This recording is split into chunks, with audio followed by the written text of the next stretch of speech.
Alrighty, we'll go ahead and get started. So again, good evening. Thank you so much for joining us here.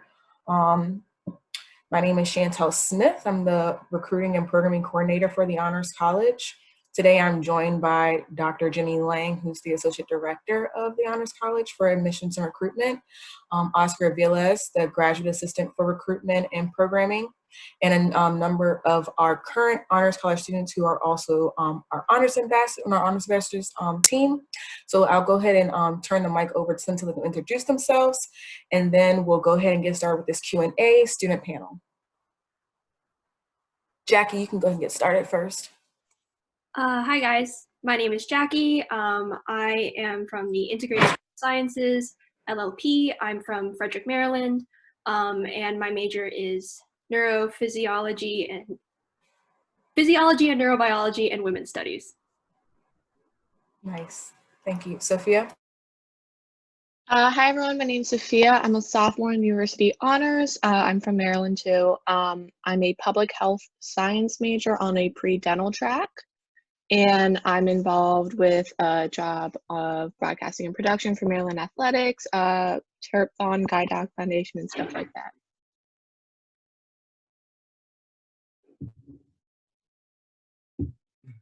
Hi, my name's Jackson. I'm a junior in design, cultures, and creativity. I'm a neurobiology and physiology major and statistics minor, and I'm from Kensington, Maryland. Thanks. Kayla? Hi, my name is Kayla. I'm a junior public health science major, sustainability study minor. I'm from Bowie, Maryland, and I'm in Gemstone. Hi, I'm Aiden. I am a senior electrical engineering major from New Jersey, and I'm in the ACES program. Awesome. Thanks so much, everyone, for introducing yourselves. So again, this is going to be a student live panel, Q&A solely. So we asked everyone in the email invite to go ahead and send in any questions that you guys may have had. So we're going to go ahead and start with those, and feel free to go ahead and input your questions in our chat box. If you are unable to include your questions in the chat box, if no one is speaking, please feel free to take yourself off mute and ask your questions verbally. So for the first question we have, what is dorm life like as part of the honors program? So you want to answer that question? I can go for it first. So as a DCC student, we're kind of required-ish to live in Prince Frederick our first year, and then we can choose to live in our second year as well. Dorm life was very nice in Prince Frederick. It's different from many other dorms because it's much newer.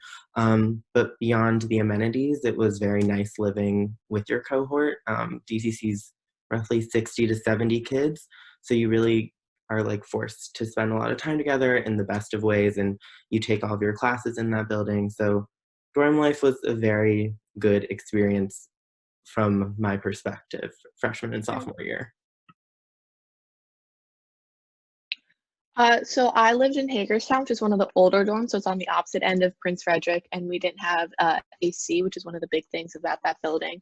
But it actually wasn't that bad because all the lounges do have AC, so a lot of people congregate there, and it's a really good way, especially your freshman year, to meet a lot of people, make a lot of friends right off the bat because you're all in that same boat of not having AC, which isn't that bad if you have a fan in the room, just saying. But aside from that, you're right next to the diner, the gym, Xfinity Center, and the football stadium. So you're right in a central location to do a lot of activities. And since it is a very freshman-centered area, they have a lot of stuff hosted by the school for you there too. Thank you. Okay, so let's see the next question. Being a part of the honors community at such a prestigious university, it can be quite difficult to excel in classes and do well. Are there tutoring or group study type options available at UMD to ensure that the honor students are receiving help in passing their classes or being successful?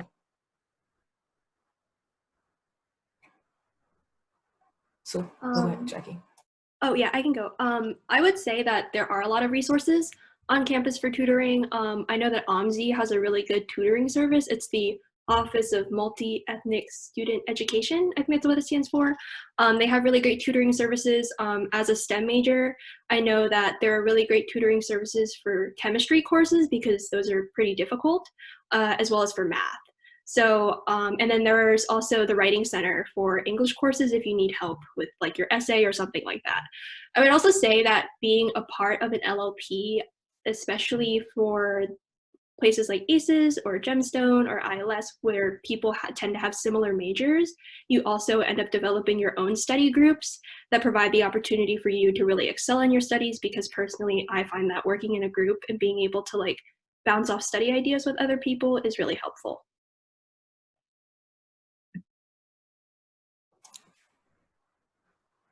Hey, Elise. Hi. Sorry. Okay. Our next question we have is, how easy is it for freshmen to get involved in laboratory research during the academic year, and do most labs on campus pay students? I can touch on that one.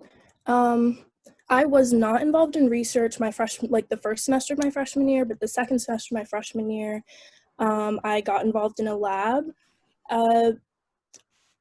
When you're a part of different listservs, so they have like email blasts for different colleges, and the Honors College has an email blast also. They post a lot of opportunities about research, internships, activities going on campus, and so that's how I heard about the research position I ended up doing my freshman year. So I would say there are tons of opportunities for you to get involved. Sometimes it's just needing to pay that extra attention to the emails that you get, or it's even just like cold turkey emailing professors if there's something you're really interested in. I think at UMD, a lot of people are just there and willing to help you succeed. And so if you show initiative and show that you have the passion and the drive and that you're willing to do the work, I think a lot of professors and labs would definitely be willing to take freshmen. Personally, my lab experiences have not been paid. I don't think most lab research assistant positions are paid during the semester, but I do get credit for it. So usually through your department, you can register and receive credit. I'll add on to that I've also heard that research positions, if you're doing them over the summer, sometimes will be paid instead of having fair credit. But during the semester, you usually get credit. I'll add one thing. Oh, sorry. And then to add on to that, after your first semester, the more you meet professors and talk to them and build those connections with them, more likely they are to help you find something, because they see that you're willing to work hard for what you want to do.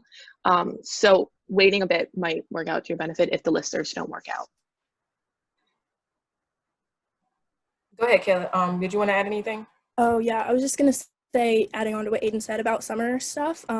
University of Maryland does have through departments and stuff, they have a lot of opportunities to get funding. Last summer, I participated in a program through the Office of Undergraduate Research called the Maryland Summer Scholars. And so they gave me funding so that my research position itself wasn't paid, but through sending and submitting my project proposal, I was able to get funding to do that over the summer. So that's something that's also an opportunity.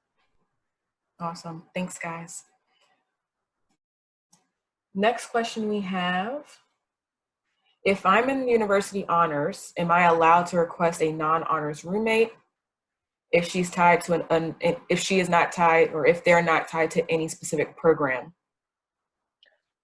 So the best that I can say for that one is you can always request to live with them, but it's truly up to Res Life because it comes down to availability within the Hagerstown dorm. So yeah, you might not end up living in Hagerstown. Sorry, go ahead. Oh no, you're good. I was just gonna piggyback on that question because Bridget had one in the chat about DCC living with someone who wasn't in the same LLP.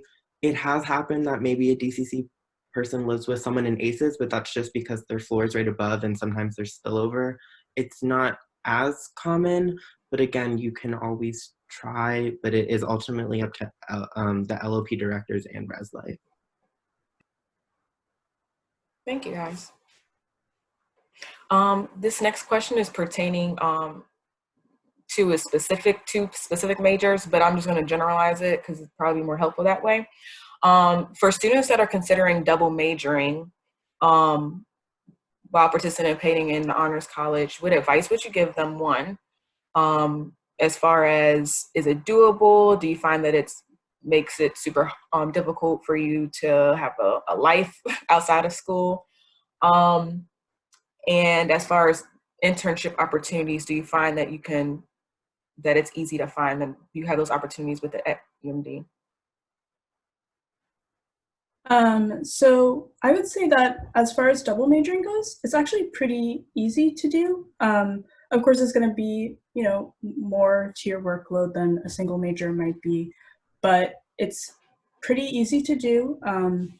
A lot of the time, especially if you're double majoring, you should usually try and focus towards double majoring in things that overlap if you want to make that maybe easier for you to do. Like if you're planning to graduate in 3 years, make sure that you have things that overlap and that you get everything done on time.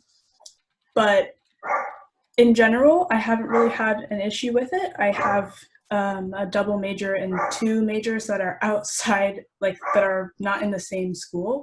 So I've had a pretty good time working on that and, balancing those two. My majors are Japanese and anthropology, so they don't really overlap at all. But I've also been able to have internships. I've been able to do living and learning program things and get all of that done. And I'm graduating this semester. So it's been 4 years for me, and I don't think it's too difficult. If you want to do it, you can definitely do it. Nice, thank you for that. And the second question would be, do you guys find that internships are, the opportunities are there for at UMD? This one was pertaining to specifically tech internships. So maybe Aiden? Yeah, I can talk about that. There are kind of like innumerous amounts of opportunities that are given to you as an honors student at Maryland. There are weekly emails that are sent out either through the honors program or your individual honors program or your department, your major, whatever, that are sending out different emails that have different opportunities for students that are in whatever major you're looking for, but especially tech. I know there are tons of my friends who have gone on to, working in the government, working for government contractors, working in Silicon Valley, financial industry, basically anywhere that you'd want to go, you can get to from Maryland, and there are some very strong connections there. Thanks, Aiden. And another question in regards to advising. Do you guys feel that you have adequate advising, specifically given if anyone is at least who else is double majoring, especially specifically if it's 2 separate colleges? How do you find that works with your advising? Oh wait, Elise, you want to go? Oh, either one of you can is go. fine. You started. Yeah. Oh, I was just gonna say I'm also a double major. Similar to Elise, my double majors are vastly different from each other, so that means I have to attend double the advising appointments, but they really help because it helps me to try and structure my semester such that I am able to fulfill the requirements for both majors. I would say that the advisors, especially in women's studies and in biology, both are really understanding because a lot of UMD students actually end up double majoring. So they really help you a lot to try and configure your schedule to meet both of the major requirements. I would also say that there are different places on campus that can help you figure out your 4-year plan. I would emphasize, if you do plan to double major, to really try and nail down that 4-year plan as soon as possible, because it helps you to efficiently graduate on time. Yeah, that was pretty good. Yeah, you will usually have like a general school advisor or access to a school's advising team, as well as a major advisor. So I have 2 major advisors, but then I have access to the behavior and social sciences department's advising team as well. So if I ever need to go to a major advisor and sit down with anthropology and say, okay, this is what I want to do, I want to make sure that these things count, then you can do that. And it's usually pretty good, and they are really good about working together and working with each other to make that work. Good, thank you. And Kayla, this next question's actually tailored to you since you're in Gemstone. What do you think separates gemstones within the Honors College? I mean, there's a few differences just off the back, the time requirement. But could you talk a little bit about gemstones, what it is, what some students do within gemstones, the different majors and stuff like that, and the teams that you guys do? So Gemstone's a 4-year program. And side note, a lot of our classes do count towards certain general education requirements. And so that helps along the way. So it's a 4-year program, and a really unique thing about Gemstone is that it's research-based and the research is student-driven.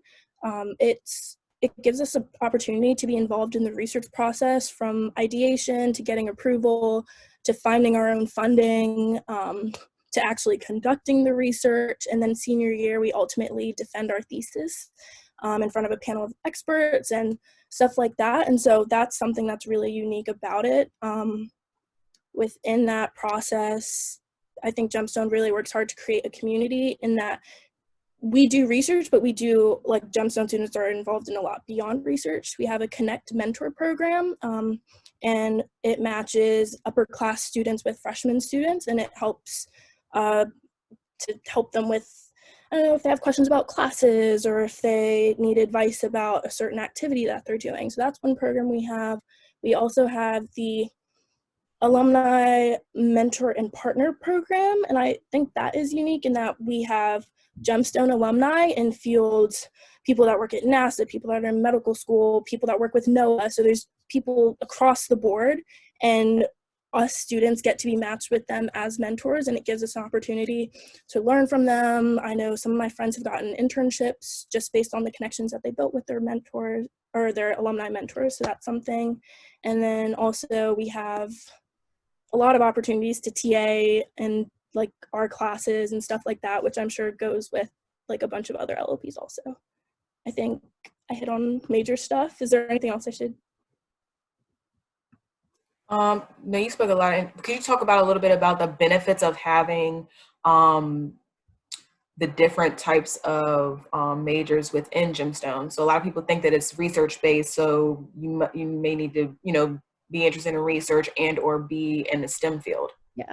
Yeah. So Gemstone is definitely very interdisciplinary. There is, like Chantel said, like the stigma kind of like, oh, you have to be STEM, but I definitely do not think that is the case at all. I know that's not the case. On my team, there are business majors, history majors, I'm public health, there's bio, and our project is more of like a psychology, bio type of project. So like there's a wide variety of people.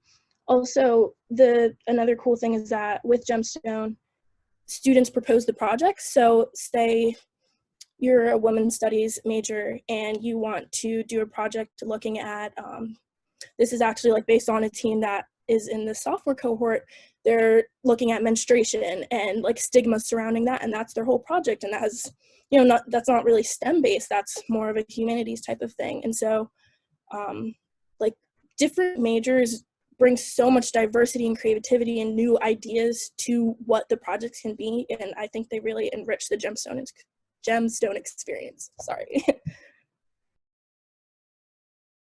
Thank you.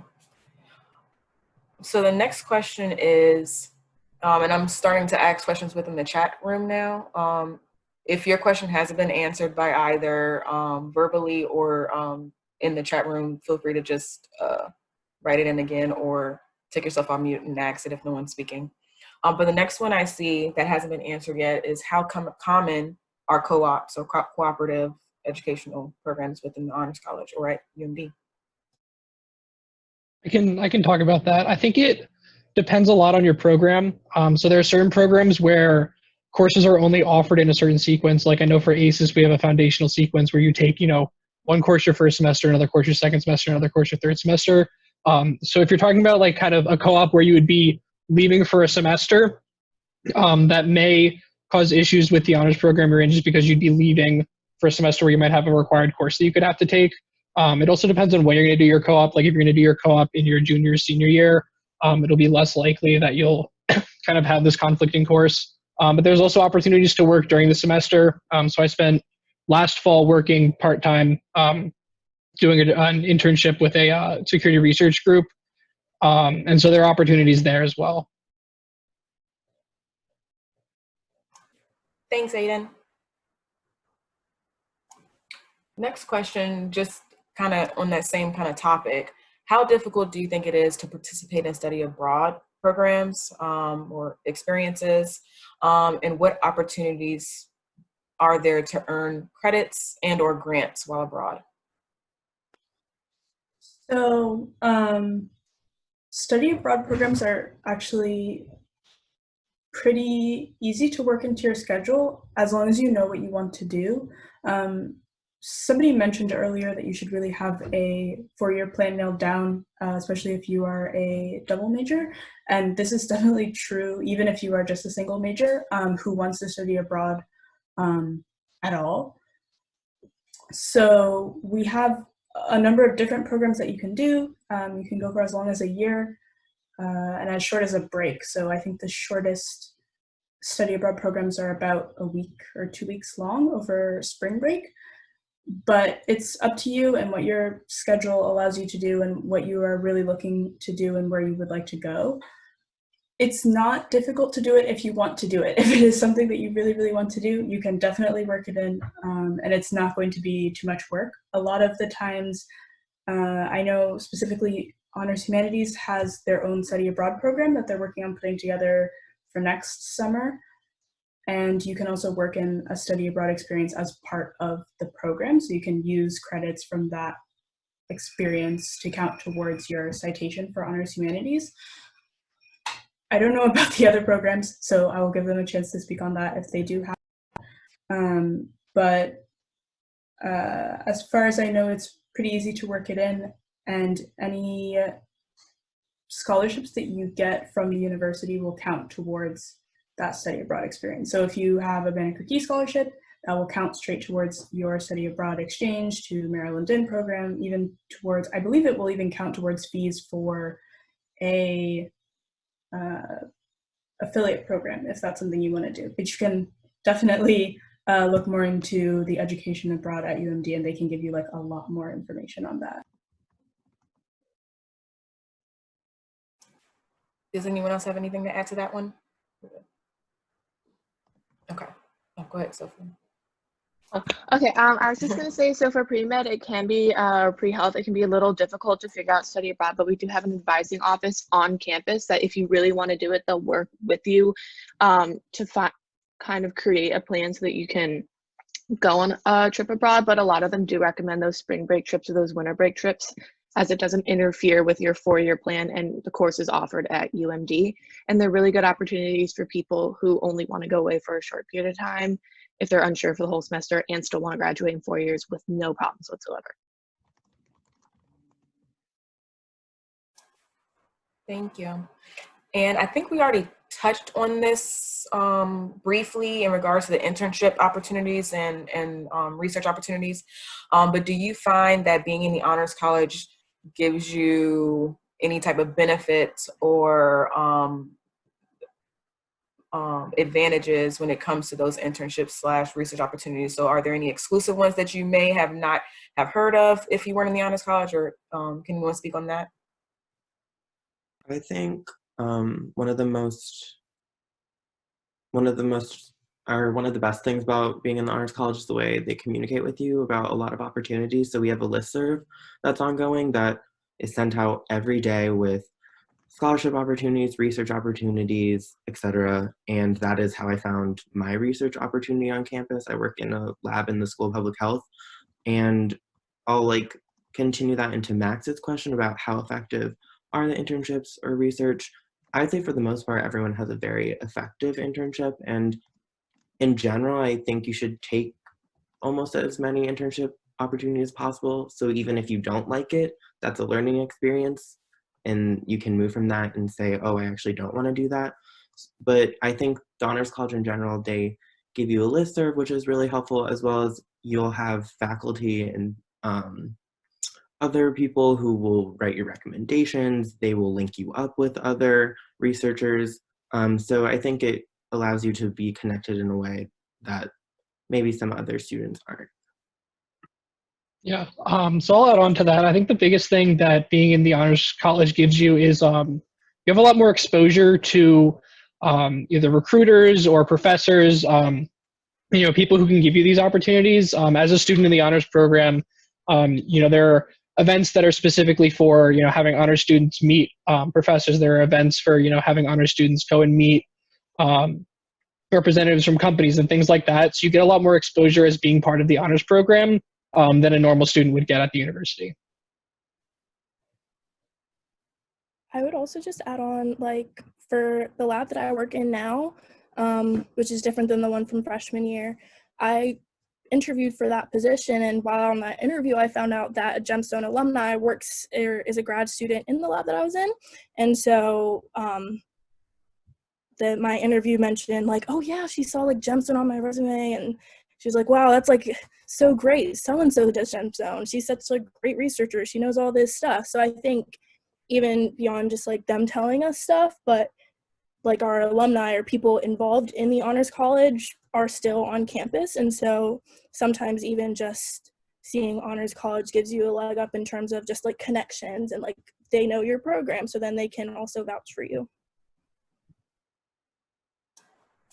Nicely said. Thanks, guys.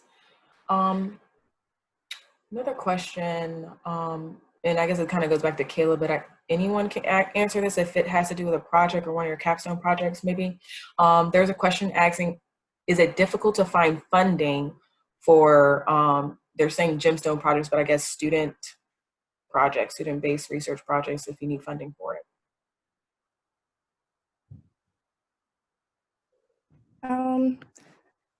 So I don't think it's difficult. Gemstone does a lot to support us in terms of helping to show us websites where grants are that apply to our research. I think they have a link somewhere on their website about like grant opportunities.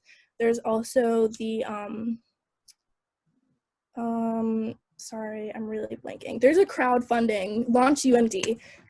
That's a crowdfunding program that UMD has. And so Gemstone teams and various organizations across campus can use that to raise money. And you just kind of create a project page and send that out to people. And so that's the way that my team raised the money that we need for our research. So I don't think it's difficult. Also, in Gemstone, you get they give you funding, a small amount of funding, usually definitely not enough to conduct your research, but they do support you and give you some funds in order to get your research done. Thanks, Kayla. I have a next question. Can anyone describe the difference between H-version courses and your regular honors courses? Is there a difference, and if so, what is it? I can talk about that one. So each honors program has their own specific honors courses, and those are courses that you take specifically for the honors program that you're a part of. So in ACES, you take your ACES courses. In Gemstone, you take your Gemstone courses. DCC, you take your DCC courses, etc. In addition to those courses, as an honors student, you're also eligible to take H-version classes. H-version classes are classes that you would take for either your major requirements or your gen ed requirements. So like I've taken like English 101 had an honors version that I was able to take, and that was like a smaller class full of only honors students. And the H-version classes kind of differ in how they run depending on the department, the professor, the class that it is. Some of them are kind of like your own smaller lecture section. Some of them are you're in the same lecture as everyone else. You're in the same big 200-person lecture if it's say it's a math class. But then your discussion would be with the professor in a smaller setting rather than having your discussion be with a teaching assistant. Some of them have extra work required for an honors section. Some of them do not. So it really depends on the department and the professor. But I've definitely enjoyed my experiences with both the H-version classes and the program-specific classes. Thanks, Aiden. And while we're on that topic, can you or anyone or any other HAs give a recommendation, or do you recommend taking classes or H version classes that are not particularly in your field of what you're studying? And would you recommend someone just exploring H version classes just to dabble into something that may not be what they're, like I said, majoring in? I took an H version sociology class. It was sociology 100 though, granted, so it was introduction. So, I mean, I think it would be a good experience just being able to be in a smaller setting, like Aiden said, made a lot of difference. Like, I don't know if maybe it was just because it was sociology, but getting to actually have those discussions about the different theories and the different people in sociology, like in a smaller setting, I think helped me retain more knowledge and get more out of the class. So I think there's definitely no harm in maybe just dabbling, checking it out. You can always ask people for what, like other people for their experiences in the classes once you get here, like, oh, how is this class, the H version? And then usually there's people that have taken it and can let you know kind of how into a certain field it is, if that makes sense. Also, I'm just going to quickly add into like departmental honors, which is kind of H versions, but not really. It's a lot of departments have, you can do a research project and write an honors thesis in your final years and get a departmental honors. I know biology has that, family science, etc. So if that's something you're interested in, I would definitely look into that as well. It's not within your LLP, it's for people who are research oriented and maybe like want to have a writing sample before they apply to grad school, stuff like that. Just one more thing. So a couple of the questions here on this side. People take H version courses both to fulfill requirements that they may have and also because it's something that they really enjoy, because you do a lot of times have that smaller class setting, so you get to bond with that professor and then also work harder for something that you do enjoy. And on top of that, someone's asking about taking multiple H versions. That's when you would have to ask people and look online to see how difficult the class is, how much the professor requires from you, because you want to balance that workload and you don't want to burn yourself out over one semester, just so you can have an easier semester, because it'll have an effect on you in the long run. So that's when you can turn to like Rate My Professor, all the different sources we have online to see if that's something you can actually balance. Perfect. Thanks, guys. And while we're kind of on the topic of exploration and stuff of that nature, of taking just classes, H version classes, can some of you guys just kind of talk about your experience in being in an LLP that is not related to your major? And how has it benefited you? Do you see any advantages of it? Like, what has your experience been? Because a lot of our admitted students may not be in an LLP that is major specific, and I know that they are interested in hearing about that. I'll speak, I guess, first. I'm in DCC, which is looks at like digital cultures and how it relates to social justice and society as a whole. And I'm a biology major and statistics minor, so on the surface it has very little connection at all. I really like being in an LLP where most of my friends are not the same major as me. It's very interdisciplinary. There's a lot of diversity of thought.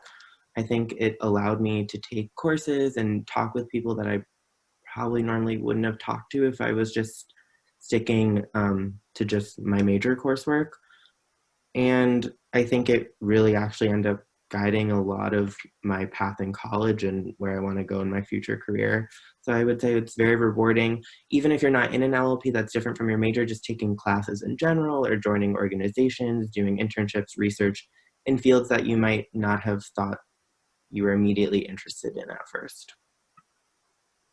I'll also speak on this. So I'm in University Honors, which isn't a major specific program at all. We have people from every aspect. We have business, we have sciences, we have engineering, we have everything.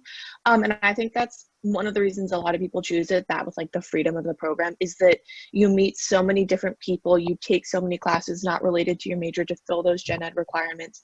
And it really exposes you to a whole new side, because a lot of people think that like in their mind, I know for me, like I was set on pre-dent when I came in, and as taking a lot of these courses, I started to explore other options. I eventually returned to pre-dent, but I was able to see things that I wouldn't have if I would just stick to my major and only take courses within it. So that freedom to meet other people and hear their life experiences and why they chose their major is a really interesting part of University Honors.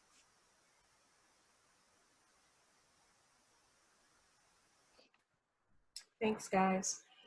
Another question, and then I'll start opening up the floor to any students who may still have questions they couldn't type into the chat box or may not have been answered yet. Next question. Are there honor-specific admission counselors to assist with course selection?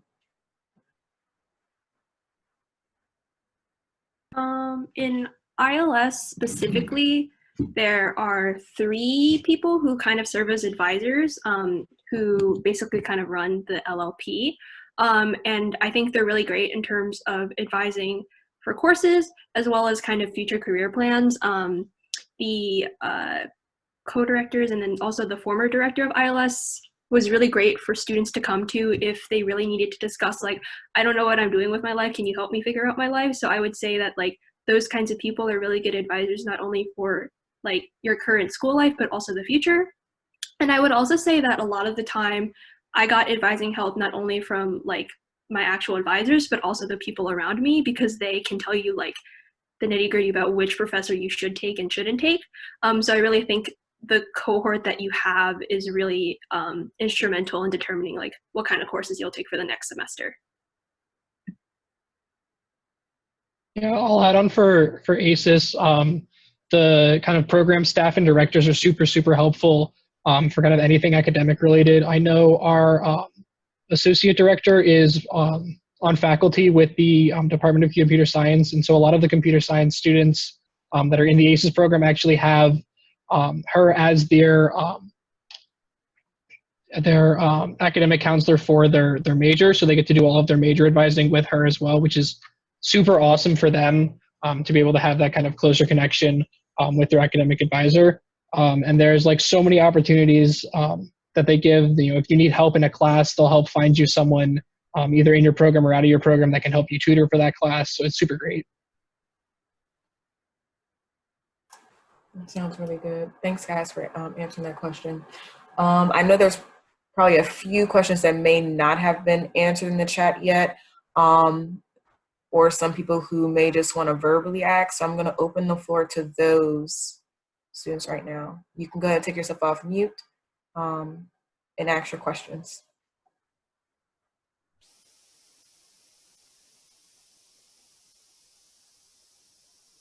If someone wanted to switch from like from between programs, is one program like more difficult to get into than another? So that's a 2-part question. I'll answer the first part. So if you're referring to switching now, so let's say you requested LLP and you didn't get the first choice and you're in another one, you're asking to switch, you can request, submit a request to be on a wait list for another LLP. Now, you would send an email to honorsadmissions@umd.edu. However, it is not guaranteed. It's contingent on program directors' decisions and space availability. But that is what you would do if that's what you're referring to. If you're talking about if you've already started your LLP, and let's say a semester in, you're deciding you don't want to do that LLP anymore, then that is a whole separate process. And there is a whole transfer process that basically you'd have to, if approved, you'd have to get approved. But if you were approved, you'd have to start that new LLP over with the incoming freshman class of whatever the next class was. Does that make sense? Did that answer your question? Yeah, I did. Thank you. No problem. Anyone else?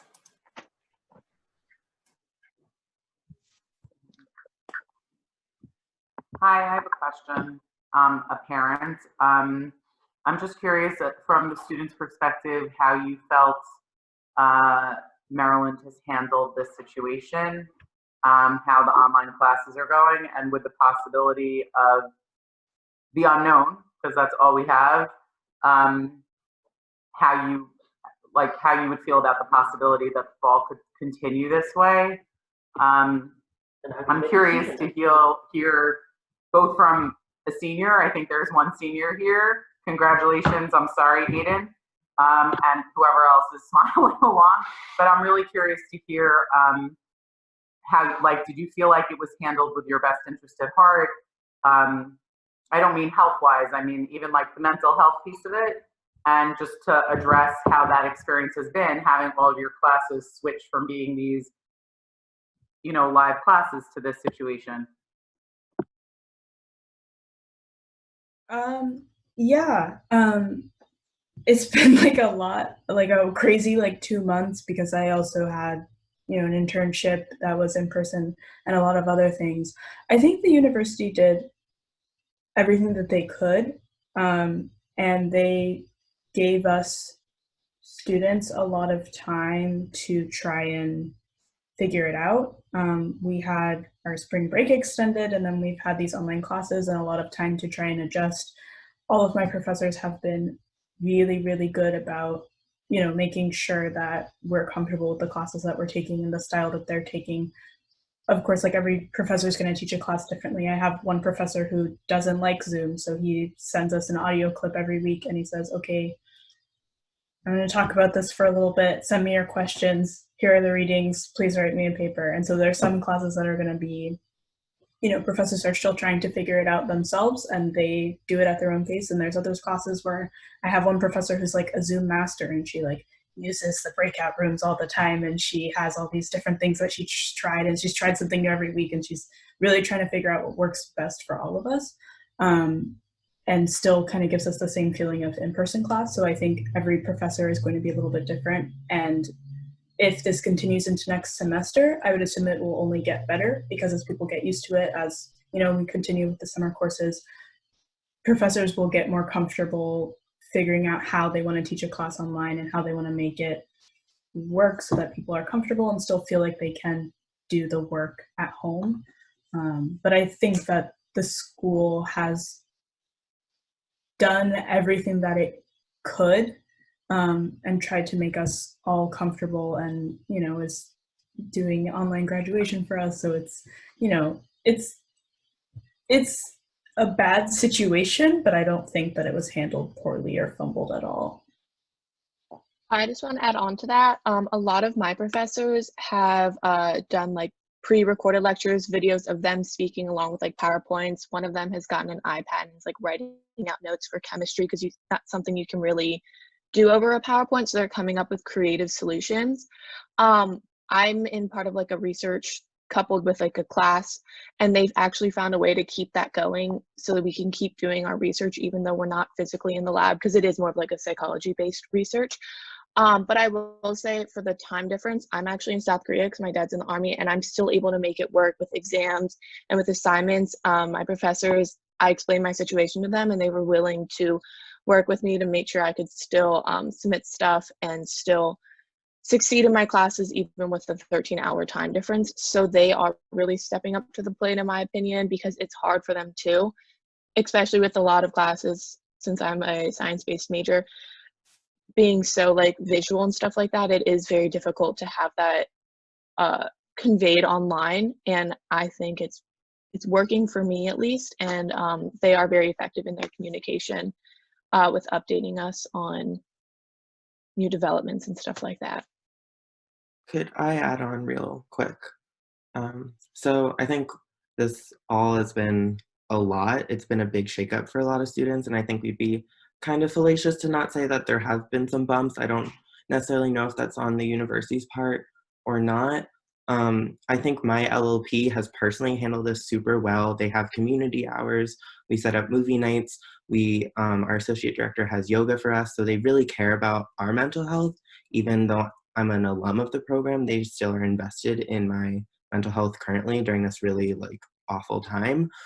I would also say, as much as professors are being accommodating, online classes are hard. Like they are not the same as live person classes if you're not familiar with them. It is very hard to wake up in the same room every day, go to your desk and do work and be motivated and carry that motivation 7 days a week staring at a computer. So I don't want to lie to anyone and say, oh, it's been easy, it's been seamless, because it really has not. But I think for the most part, professors and my LOP have been really good about at least caring about me as a human being. And so I think that's what it's come down to for the most part. I'll tack on one last thing. Not necessarily academic, well, kind of academics also. Again, it's been hard, it's been difficult, but UMD is trying. So they've given access to various like tutoring programs that used to be in person. They've kind of tried to shift them to be online. Like for my biochemistry class, we have guided study sessions, typically in person, but now it's changed to a Zoom format. So we still get to have the opportunity to interact more with the material. I work at the gym on campus, and so they are doing various initiatives where the personal trainers and the fitness instructors have posted videos online so that if you still want to work out, you can do that. They've purchased Les Mills workout plan apps or workout memberships for all the students so that they can use that if they still want to get fit. Or keep up like their wellness and the physical aspect of wellness. I also believe the counseling center is having like telehealth services and stuff like that. So it's been difficult and it's not seamless, but they're still trying to provide the resources that they can to help in like a uncertain situation. Real quick, I also know it's a really big worry for freshmen who are scared if we don't come back in the fall, but I know that the Honors College is really committed to fostering community.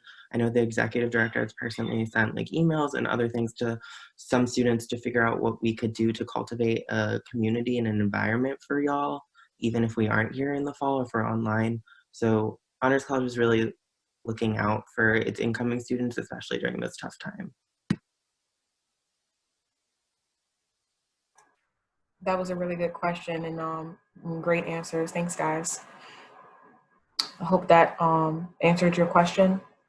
Does anyone else have any ending questions? We have about 10 more minutes left. So if you have any questions, feel free to go ahead and ask them. You can take yourself off mute.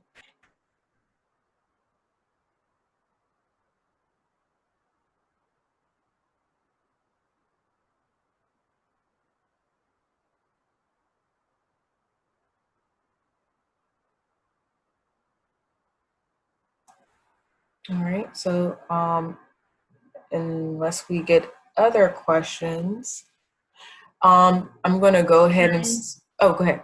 Sorry, there's a question about the College Board just announced that colleges will give AP credit for this year. Sorry, my understanding of what is happening is that students are still taking the AP exams. It's just going to be online at home in Open Note and Open Book, and it will only be through the March curriculum and not anything since everything shut down.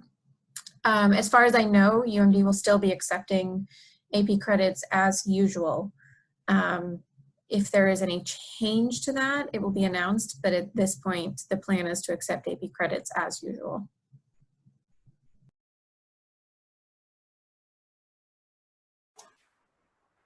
Thanks, Jenny. Another question, could anybody, we're gonna go around and kind of your best advice for incoming freshmen. Before we do that though, I do see a question that maybe one or two people can answer. If there's anything that you could change about UMD as a whole, and or the honors college, either or, what would it be?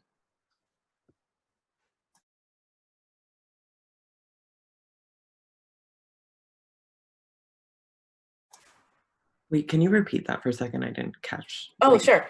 If you could change anything about UMD or the honors college, so either or, what would it be?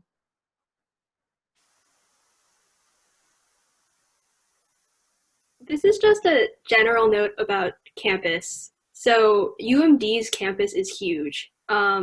If walking from one side of campus to another can take from like 25 to 35 minutes, depending on how fast you walk. And there are a lot of hills and there's a lot of construction, so that means a lot of detours. And a lot of the times for students with disabilities, particularly like physical disabilities, it's really difficult for them to get around campus. We have like assisted drivers who help students get around campus, but that's not a perfect system. So a lot of students have raised awareness about the fact that accessibility on campus, because you have to get from class to class from like in like 10 to 15 minutes, is really difficult for people with physical disabilities. So personally, I think one of the big initiatives that UMD maybe should try and focus on is trying to accomplish that for those kinds of students. That's a good one. Anyone else?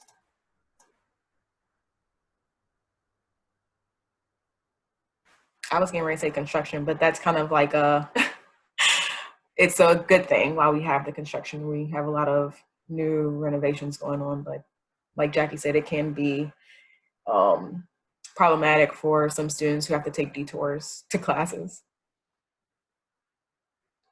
So just to end, if everyone can go around, I'll call your name, that way you know who's going next, but can go around, just kind of give just advice for incoming freshmen. Doesn't have to be pertaining to the honors college particularly, it can, but it can just be just something that you wish you would have known when you started school. I will start with whoever is not really thinking. Let's start with Aiden, because Aiden, you've had the longest time here and you're getting ready to graduate.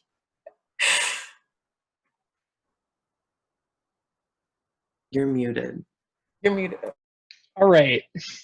I'd say that I have like two pieces of advice. The first would be to always kind of take control of your own experience. So regardless of what major you are, what you like to do, you're always going to be your own best advocate. So if you want to do something, if you want to go for adding an extra class, or working part-time while doing something, and your advisor's like maybe not, always make sure that you're kind of looking out for yourself as much as you can, because you have tons of people that are willing to come and help you, but you have to make sure that you go ask them for the help. So that's kind of the first piece of advice. And then my second piece of advice would be to try and branch out and make new friends, and try and have like multiple groups of friends. You could have a group of friends that maybe you take classes with, or in the same honors program as you. But I'd also encourage people to go out and join a club or join a sport or some kind of thing where they can kind of develop another group of friends that you have kind of away from the classroom. That's solid advice. Jackson, what about you? I think again, like two-pronged. I think the first thing is take a breath and take your time. I don't think you realize how fast freshman, sophomore, junior year goes by, and just take it day by day and take it one moment at a time. And then the second part of that, which goes hand in hand, is try things that you really did not expect or think that you like. So some of the most rewarding experiences that I've had in both my LLP and the university at large is taking courses or joining clubs that I didn't think that I would in high school, or I kind of tried to bookend myself into a very specific position within the STEM world. And don't cut yourself off. You're a multifaceted human being. Try different things, explore all the depths of your curiosity. I think that's the most important thing. Yes, very good. Elise? So I guess the best piece of advice I would have liked to hear maybe before I feel like a lot of people need to hear before they come to college, is it's really good to try new things, and you should try new things, and you should do as much as you can, but you should also know your limits. And when you learn your limits, stick to them. I cannot tell you how many people I have known who come in to school and then they take 20 credits their second semester and they join like 6 clubs and they get on the e-board of every single club and they go out every night, and then by the end of the semester they are just like a completely different person, and not in like a great way because they just couldn't handle it and it was just really bad. So I would say do the things that you like and do the things that you enjoy and explore new things, but do not do too much. Do not overwhelm yourself. Do not get 2 jobs if you don't need to have 2 jobs. Do not get 2 jobs and add 4 clubs to that. Do not get 2 jobs, add 4 clubs, and get on 2 e-boards and have a full like 18 credit course load. Take it easy. Enjoy your college years. You don't have to do everything. Because if you don't enjoy something or you were too burnt out to do well at something that you really liked, it's not going to look great on a resume anyway. So you should always do what makes you happy at a level that you can handle, because you have 4 years. It goes by really quick, but it is still quite a lot of time. So do everything that you want to do and put your heart into fewer things instead of trying to split yourself up and stretch yourself super duper thin. And I think you will have a really good college experience. Thank you.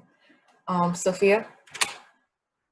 I guess what I would have to say first and foremost is that everybody there is brand new and is looking to meet new people. So you're not alone in that, but understand that the people you meet on the first day are not going to be the same people you stick with throughout your entire freshman year, because people grow, they find new things, especially in college when you're exposed to so many different clubs and activities.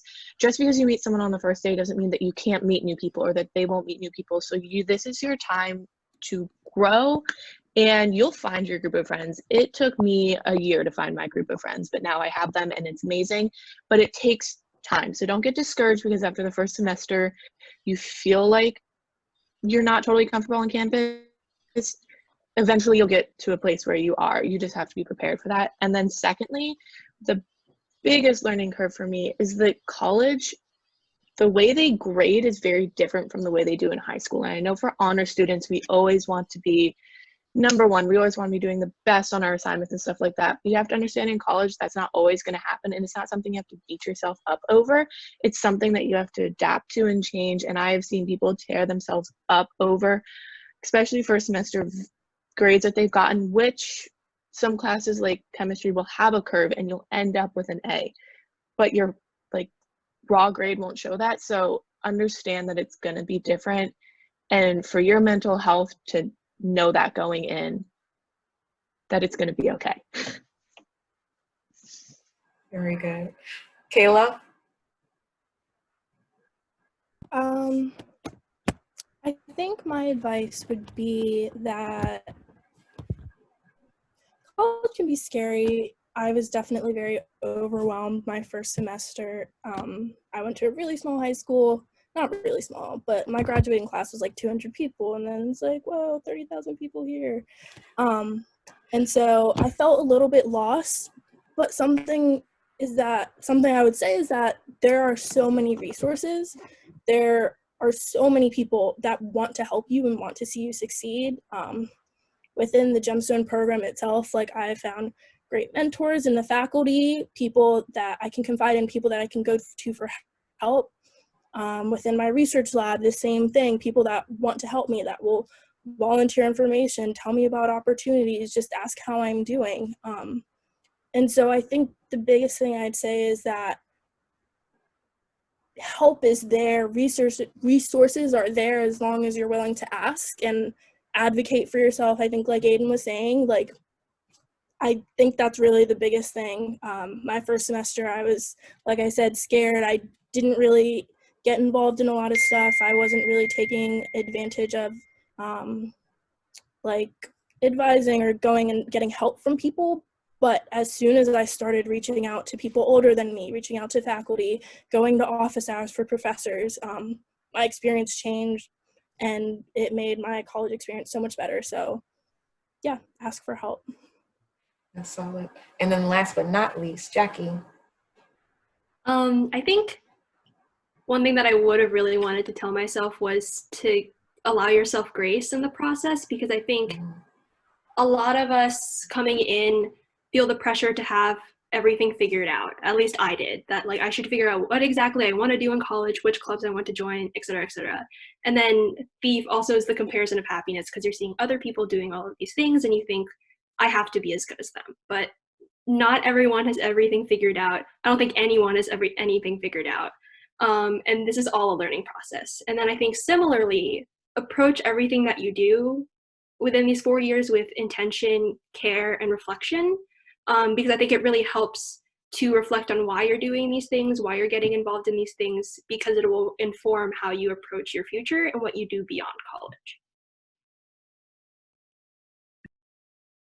You guys gave some solid advice. I couldn't give better. Okay, I would have said all of that.